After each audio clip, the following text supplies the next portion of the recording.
I watched my own family nearly fall apart over a hospital bed.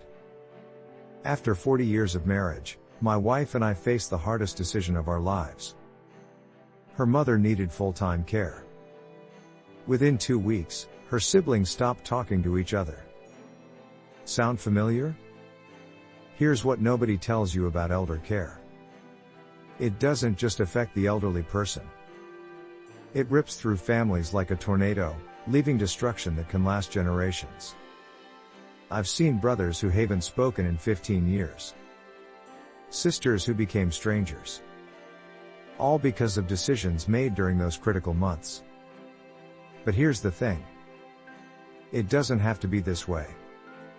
What I learned in 4 decades of marriage saved not just my relationship, but our entire extended family. And I'm going to share every single lesson with you today. Let me start with the biggest mistake families make. They wait until there's a crisis to have the conversation. Mom falls. Dad has a stroke. Suddenly everyone's in the hospital making life-changing decisions under extreme stress. Your emotions are running high. Nobody's thinking clearly. And that's when the fighting starts. My wife and I learned this lesson the hard way. We thought we had time. Her mother was healthy, active, independent. Then one morning, everything changed. A fall in the bathroom. A broken hip. Suddenly we're facing surgery, rehabilitation, and the terrifying question of what comes next. The hospital social worker gave us 72 hours to decide. Nursing home or home care? Who would pay? Who would be responsible? My wife has 3 siblings. Within hours, everyone had a different opinion. Everyone thought they knew best. And nobody wanted to admit what this was really about. Money. That's the elephant in the room nobody wants to discuss. Elder care is expensive. We're talking thousands of dollars every single month. Home health aides cost $25 an hour. Nursing homes can run $8,000 monthly. And Medicare doesn't cover most of it. Here's where families fracture.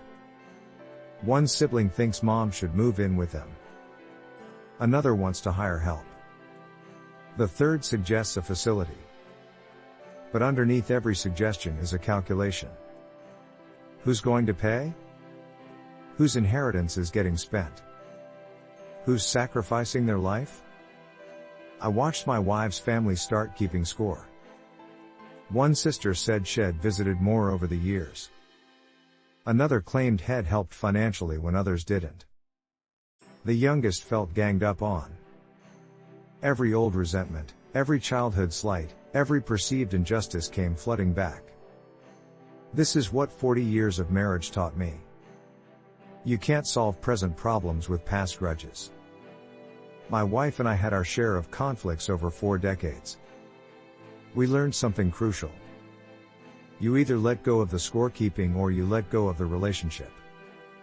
So we called a family meeting. Not in the hospital. Not in someone's living room where one person feels like the host and others feel like guests. We rented a conference room at the local library. Neutral ground. Everyone equal. I facilitated because I wasn't a blood relative. I had no stake in old family dynamics. And I started with one simple rule. For the next 2 hours, we're not talking about mom's care. We're talking about us. That confused everyone at first. But here's what I learned in 40 years. You can't care for someone else when your own relationships are broken. You can't make good decisions as a team when you're fighting as individuals. Fix the family first. Then fix the problem. We went around the table. Each person shared their biggest fear about the situation. Not their opinion. Not their solution. Their fear. My wife's older sister was terrified of watching her mother deteriorate. The brother feared losing his inheritance and not being able to retire.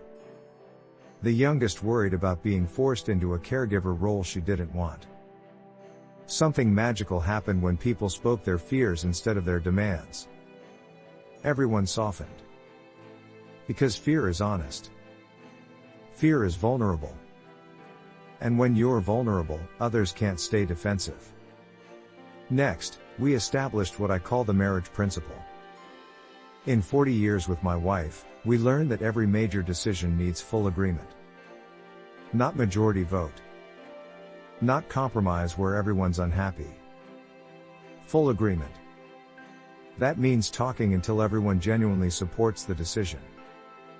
People thought I was crazy. How can 4 adults fully agree on something this complicated? But here's the secret.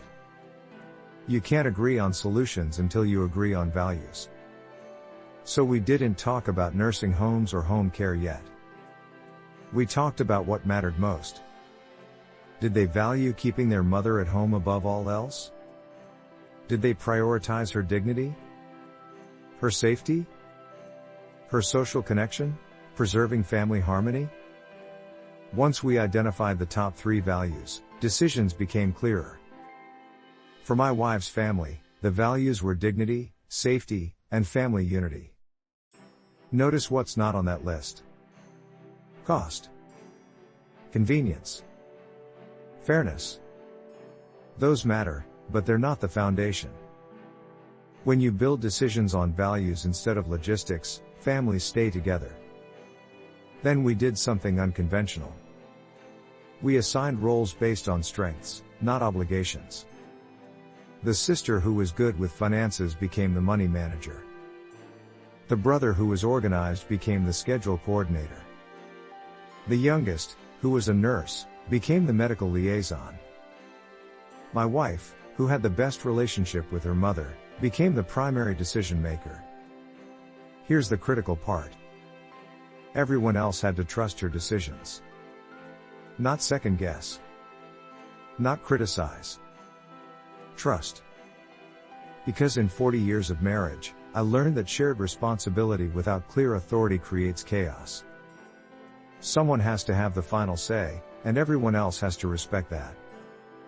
But we added one crucial safeguard. Monthly family meetings. Non-negotiable. Everyone shows up. Everyone reports on their role. Everyone gets heard. This prevents resentment from building up. It keeps communication open. And it reminds everyone they're a team. The first 6 months were hard.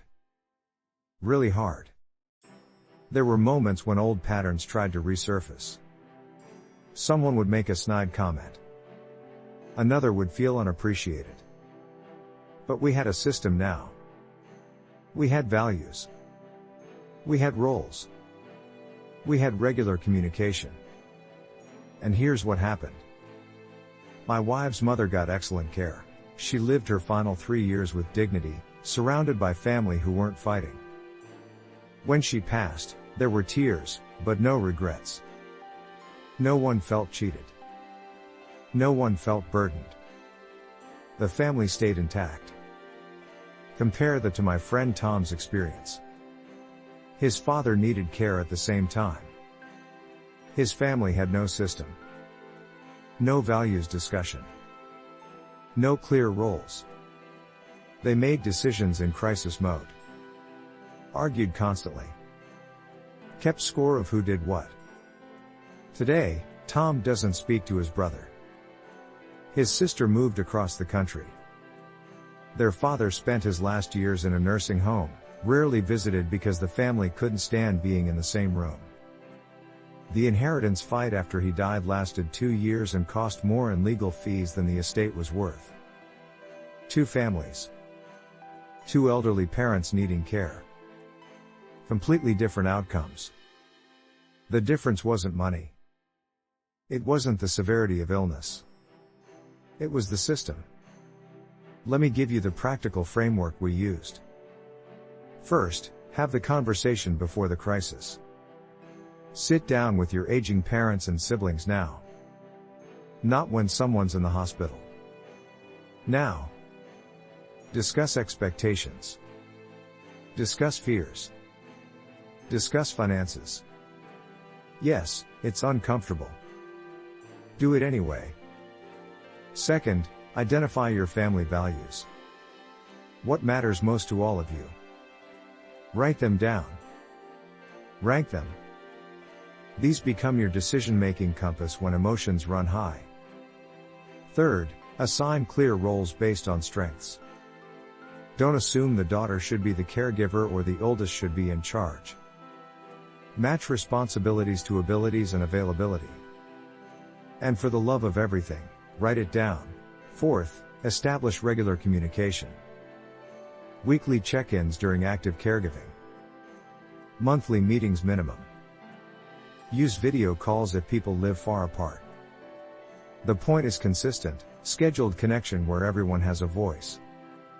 Fifth, get professional help early. We hired a geriatric care manager within the first month. Best money we ever spent. She knew resources we didn't. She could spot problems before they became crises. And she was an objective voice when family emotions ran hot. Sixth, practice what I call generous interpretation. When a sibling says something that sounds critical, assume positive intent. In 40 years of marriage, I learned that most conflicts come from misunderstanding, not malice. Give each other grace. Seventh, acknowledge the sacrifice. Caregiving is hard. Whether someone's providing hands-on care or managing finances or just showing up to meetings, recognize the effort. Say, thank you. Often. Sincerely. Eighth, plan for respite. The caregiver needs breaks. The family needs breaks. Build in regular relief so no one burns out. Burnout is where resentment grows. Prevent it proactively. Ninth, keep finances transparent. Money destroys families faster than anything else in elder care. Every expense documented. Every decision explained. Every family member has access to the information. No secrets. No surprises. 10th, remember this isn't forever. Elder care is a season. A hard season, but a season.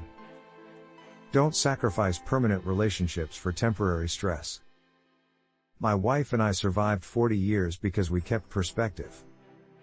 This too shall pass. Here's what I wish someone had told me at the beginning. Elder care will reveal every crack in your family foundation.